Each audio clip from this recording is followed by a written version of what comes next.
I often hear about hardware versus software compressors, engineers with lots of hardware units that praise their superiority. But are analog compressors really better than digital ones? What really are the differences? If analog is better for real, can you reach the same quality in the box? And how? That's what I'm gonna explain you today. Before starting, if you're interested, I made a full mixing and mastering course with a different approach from what you usually find that hopefully will help you to improve the way your music sounds. For more info, check the links in the description. Let's start to answer the big question. Are analog compressors better than digital? Well, no.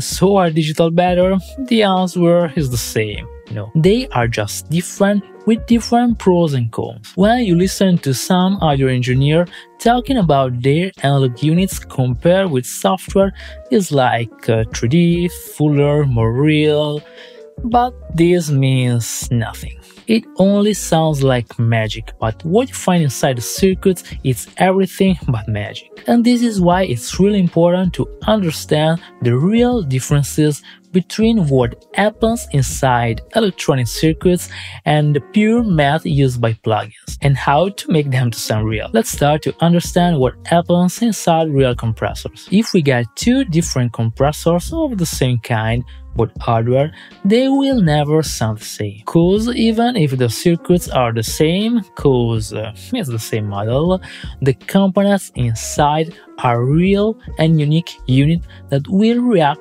slightly differently. And even in the same compressor, if you print the signal 5 times, you end up with 5 different results. Probably you cannot really hear the differences, but maybe you can feel it. They are there, and the more older the unit is, the less predictable the result may be. Hardware circuits are made by components such as tubes, resistors, capacitors, and so on. Every component comes with specifications. They have the nominal value that is a fixed number like 5 ohm for resistor or 10 microfarad for a capacitor, but they have a real value. That one is not fixed but a variation around the nominal value. And that's what really happens inside the circuit. The variation between the nominal value and the real value happens because of the materials or the operating temperature. Depending on the design, it may also react differently with a different current or voltage. The differences between nominal and real values are very small, especially with modern electronics, where with high quality components it can be virtually zero. When a circuit is built that way is when you call the unit precise and maybe even transparent. But that's where things get interesting and where all the perceived magic comes from. Differences. That's the key. A song is usually made by different sounds and sections, with effects, automation, and every change and newer elements you need to place because as humans, well, we get bored very fast, and that's the reason we need to create always evolving and engaging music. With compressors, it is the same.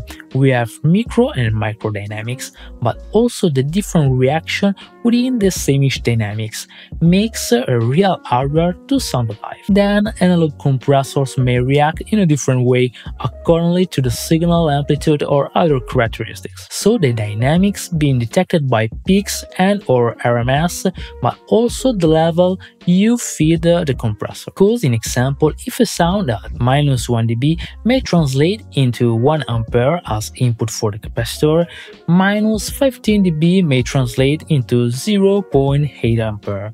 And with that current, the capacitor or the whole circuit may react more naturally with less distortion. Cause when you design a circuit, you are balancing everything with an operational range to fit the input. In electronics and electrics in general, there's always an operational curve with the optimal working range. That's usually in the mid of that curve.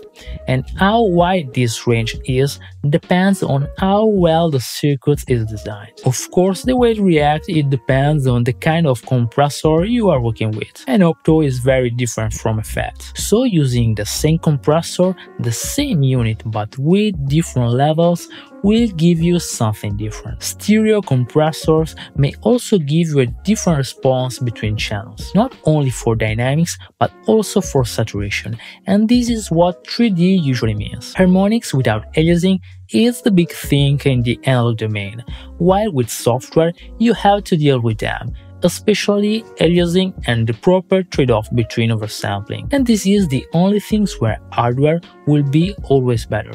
No aliasing and no need to the Nyquist filter after oversampling that may change transients in a bad way. If you are interested on oversampling and the way it changed transients, let me know in the comments. I may prepare a dedicated video to understand how and when use oversampling, or is better to turn it off. For everything else is another story. Every natural behavior, such differences between channels, slightly different compression, well, all of this can be coded into the software. Software may also count with values hardware can't. I'm talking about noise floor. Hardware may likely have a higher noise floor, while plugins are usually cleaner. Then, if you have an hardware chain, that noise will just stack and increase. Of course, if the hardware is at least decent, you shouldn't notice any issue. But more hardware you stack, so if your chain is bigger, the more quality you need. So the good things about hardware is the way it behaves. Less predictable is always something felt more interesting. Harmonics without aliasing. This is something till now you cannot do with plugins. This is the biggest win for hardware against software. Workflow. To achieve the same sound with plugins, you may need more processing. This is a very big topic. If you want, I can make a video about that. If so, just let me know in the comments. Now it's time for the bad things. Recall is a nightmare. Some newer hardware comes with a software where you can use it as a plugin, so this isn't an issue anymore. But most hardware needs to work with notes or pictures, and this takes time and isn't really pleasant. Power consumption is a thing. They consume electricity. If you have just one piece, it may be negligible, but if you have more, the electric bill is something to take into consideration too. Maintenance. Plugins won't break, while hardware do. That's another expense, but not only. It may also a reason to postpone your work till it's fixed. So, hardware or software? What's the best choice? It depends on you. If you have the budget and you don't want to spend too much time to learn things, hardware is the fastest way to have a good sound with less effort. Of course, you need to learn how to use them and how to properly set up the system to achieve a clean chain from noise and ground, along learning the proper gain staging for each hardware you own. Then you also need a very good ADDA converter that is probably the most important hardware you should carry off. If money are a thing and you also want a great recall system, plugins are what you're looking for. You can achieve very good sounding music that have nothing less compared to music processed with hardware. You may just need more effort to learn how to achieve certain sounds. So if you want to learn more, my mixing and mastering course that you find in the description, it may help you. As I hope this video helped you to understand better the differences between hardware and software compressors. See you in the next one. Ciao.